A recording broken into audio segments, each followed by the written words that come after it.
मसीहपन मेरे लिए इसलिए बोरिंग लगता था क्योंकि ज़्यादा फोकस दिया जाता था किस प्रकार से आप दिखते हैं, किस प्रकार से आप बातचीत करते हैं।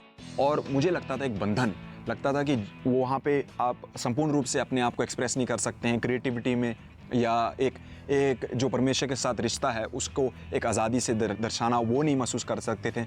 और लगता था ज़्यादातर वहाँ का एक दिखावा, बाहरी रूप से जो एक दिखावा है, इसका प्रभाव ये हुआ कि मैं दो तरीके के जीवन जीने लगा। एक साइड में मैं मसीह लोगों के साथ मैं उनकी बातों को उनकी तरीके से बात करता, उनके तरीके से अपना जीवन बिताता, और दूसरे साइड में अपने अन्य दोस्तों के साथ मैं दुनियादारी में कार्य करता था, झूठ बोलना, गाली बकना और नाना प्रकार के उटपटांग कार्यों में मैं वहाँ पर भटकता था। और इससे क्या हुआ कि मेरे भीतर ही भीतर एक बहुत ही एक उलझन हो गई थी, जहाँ एक जंग के समान हो रही थी, जहाँ पर मैं पूछ रहा था कि मैं क्यों अपने जीवन को इस प्रकार से जी रहा हूँ।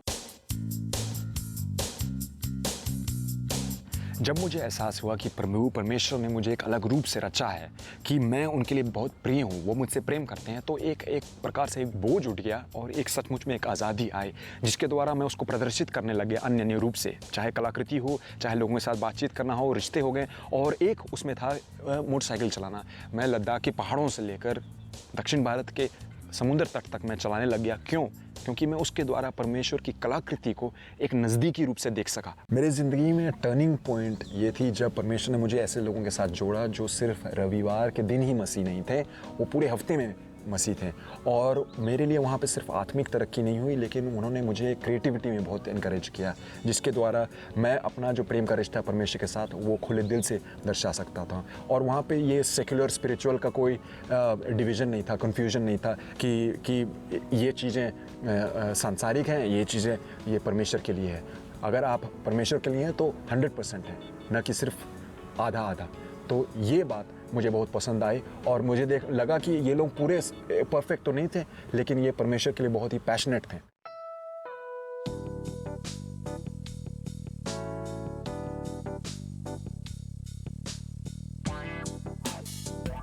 कई लोगों के पास एक गलतफहमी है आज़ादी के बारे में, कि आज़ादी का मतलब है मनमानी करना, नियम कानून को तोड़ना।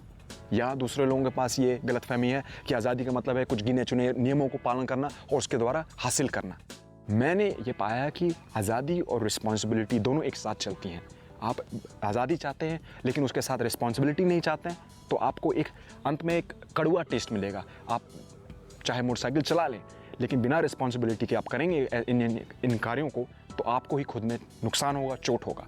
और मैंने इन सब बातों से पहचाना है कि अगर आप सचमुच में चाहते हैं आज़ादी, तो आपके पास एक जीवित रिश्ता परमेश्वर यीशु मसीह के साथ होना बहुत ही महत्वपूर्ण है। जिस कलाकार के पास एक जीवित रिश्ता परमेश्वर के साथ नहीं होता है, वो ज़्यादातर एक दूसरे के साथ तुलना करता है, दूसरे की कलाकारी के साथ तुलना करता है, और उसका जो घमंड है वो बढ़ने लग जाता है जब देखता है कि दूसरे की कलाकारी उसकी कलाकारी से कम है, और दूसरों की शाबाशी के आधार पर वो अपने आप को बहुत बड़ा समझने लगता है या तुच्छ समझने लग जाता है जब कोई उसको शाबाशी नहीं देता है। लेकिन मेरे लिए, मैं एक कलाकार के रूप में परमेश्वर ने मुझे रचा है, और इस बात को जानकर मैं खुले दिल से, मैं आज़ादी से मैं अपनी कलाकारी को कर सकता हूँ, ना कि किसी से तुलना करके, या कोई मुझसे अच्छा कर रहा है या बुरा कर रहा है, या इन सब बातों को सोचकर मैं प्रोत्साहित नहीं होता अपने कलाकारी में कार्य करने के लिए। मैं इसलिए करता हूँ क्योंकि ये एक तोहफा है जो परमेश्वर ने दिया है, और इसका मैं सही उपयोग करना चाहता हूँ।